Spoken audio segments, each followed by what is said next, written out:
Yes madam, ಇದು ಕೊಡವರ ಕತೆ ಅಲ್ಲ, ಕೊಡಗಿನಲ್ಲಿ ಇರುವವರ ಕತೆ. ಬಿಕಾಸ್ ಕೊಡವರು ಬೇರೆಯವ್ರಾಗ್ತಾರೆ. ಸೊ ಇವ್ರದ್ದು ಏನಂತಂದರೆ, ಇದಕ್ಕಿಂತ ರಾ ಎಲ್ಲೂ ಸಿಗಲ್ಲ ಅಂತ ನನಗೆ ಅನ್ನಿಸ್ತು.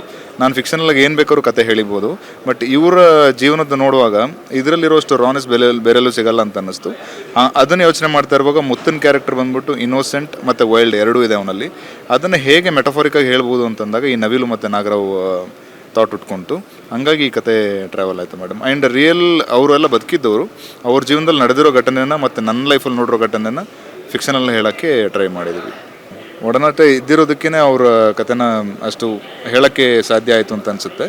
ಸೊ ನಾನು ಚಿಕ್ಕವನಿರುವಾಗೆಲ್ಲ ಅವ್ರಗಳ ಜೊತೆ ಎಲ್ಲ ಬೆಳೆದಿದ್ದೀನಿ, ಇದೆಲ್ಲ ಆಗಿದೆ. ಸೊ ಹಂಗಾಗಿ ಆ ಅನುಭವಗಳನ್ನ ಇಟ್ಕೊಂಡೆ ಮಾಡಿದ್ದೀನಿ.